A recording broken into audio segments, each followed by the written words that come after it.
back home, going to dive up against University of North Carolina. So sort of give me your preview of this meet and your expectations going into Friday. Yeah. I mean, we have to play off what we did that last week a little bit. It was I thought our team had a good performance on this bad in a facility that was a little bit more difficult, challenging. And so Anton getting dive of the week was great, and then we come away with Yu Chen having her first win, which was great. So you just carry that momentum into this meet. Now, in saying that, you know, we prepare for each meet really kind of what's going to happen at the end of the season. So you're progressively working on things that are going to make you successful at the conference and NCAA. So we're a little beat up, but not in the sense of being hurt, but in the sense of the workload that we're doing. So we'll taper off just a little bit tomorrow, and so they should be strong on Friday. Chapel Hill's got good divers, there's no question about it. It's going to be a good contest, but I feel if we're on, we'll come away with wins. So I'm looking forward to that.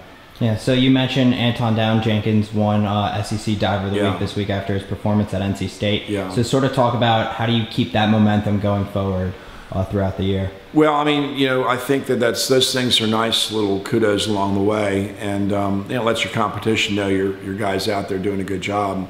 But I think with him, he takes that as, you know, kind of like a little bit of a reward and inspires him on doing it, because he knew he did that on really facilities that weren't that great. He'll come this week and dive on really nice facilities, and that should, you know, help him a little bit more. But I think he uses it really, I could be wrong because I cannot cite his brain, but I just think he uses it as, hey, you know, I'm working hard.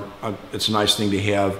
And I think it just kind of encourages him to get another one, you know. So maybe this week will be another one. And so as we sort of wind off the end of the fall dual meet season, we sort of get into the beginning of the invitational. So sort of talk about just taking the momentum from the dual meet season going into those. Yeah, I mean, I use that right around Thanksgiving as kind of an earmark of where we have to be. It's almost like a type of a peak for us. So when we go to that invite meet, we're actually able to compete as it would be in a championship meet. And so we use it as that.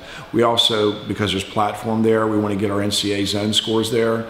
So that's another goal. I think the whole team now has their scores. I think both boards, which is great to have this early in the season.